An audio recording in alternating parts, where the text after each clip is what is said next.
Good afternoon, శుభ మధ్యాహ్నం అందరికీ.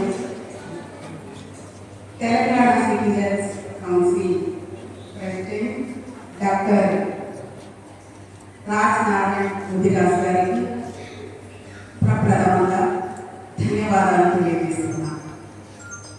ఎందుకంటే ఇది వీర నాడి చాకలి ఐలమ్మ విమెన్స్ యూనివర్సిటీ కదా. చాకలి ఐలమ్మలో ఉన్న చైతన్యం మీలో ఉంటుందని ఈరోజు ప్రపంచ క్యాన్సర్ డేని ఇక్కడ నిర్వహించారు. ఇది మీకోసం, విమెన్స్ యూనివర్సిటీ కాబట్టి మహిళలకు అవగాహన కల్పించడానికి ఈ ప్రోగ్రామ్ని ఇక్కడ కండక్ట్ చేశారు. మీరు అర్థం చేసుకోవాలి, ఆలోచించాలి. క్యాన్సర్ గురించి డాక్టర్లు అందరూ బాగా చెప్పారు, మీకు తెలుసు, అనుభవిస్తే తెలుస్తుంది.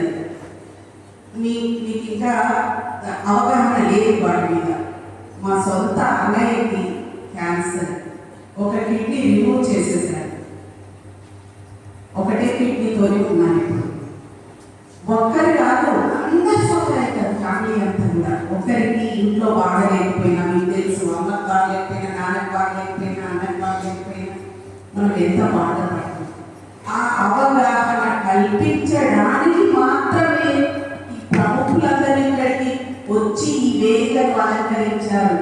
కానీ పుట్టి పుట్టినానికి కాదు. మీరు అందరూ ఒక్కొక్కరు లేచిపోతుంటే నాకు చాలా బాధ అయింది. వాళ్ళ సమయానంతా వృధా చేసుకొని వచ్చారు. ఒక గంట ఈ ఉపన్యాసాల్లో మీ జీవితానికి సంబంధించిన ఏదన్నా ఒకటి మీరు నేర్చుకుంటారు.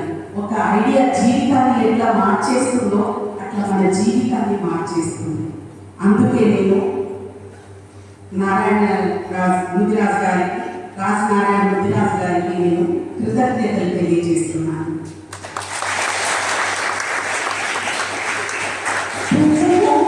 పరిణామం ఎలాంటిదో మానవునికి సేవాభావం అలాంటిది.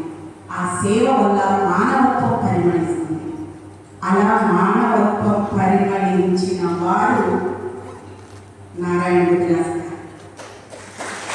వారు ఏ రోజు ప్రాముఖ్యత, ఇంపార్టెన్స్ ఉన్న రోజు ఈరోజు క్యాన్సర్కి అంటే 2000 సంవత్సరంలో ప్యారిస్లో ఫిబ్రవరి 4th రోజు ఈ కార్యక్రమాన్ని క్యాన్సర్ డేగా ప్రకటించారు. అందుకనే అప్పటి నుంచి ఇప్పటి వరకు అందరిలో అవగాహన కల్పిస్తున్నారు. అది అంత భయంకరమైన కాదని అన్నారు, కానీ చాలా భయంకరమైన. మీరు చాలా జాగ్రత్తగా ఉండాలి. ఇప్పటి నుంచి మీరు అనుకుంటారు, నేను పక్కన ఉన్నా, నాకు ఏ రోగం లేదు, మీరు లాగలేదు కాబట్టి నాకు వాకింగ్ అవసరం లేదు, ఎక్సర్సైజ్ అవసరం లేదని మీరు అనుకుంటారేమో. కానీ చిన్న వయసు ఉంటే మీరు చాలా కేర్ఫుల్గా ఉండాలి, జాగ్రత్తగా ఉండాలి. తర్వాత సఫర్ అయితే మనం కానీ మన కుటుంబ సభ్యులందరూ కూడా బాధపడతారు.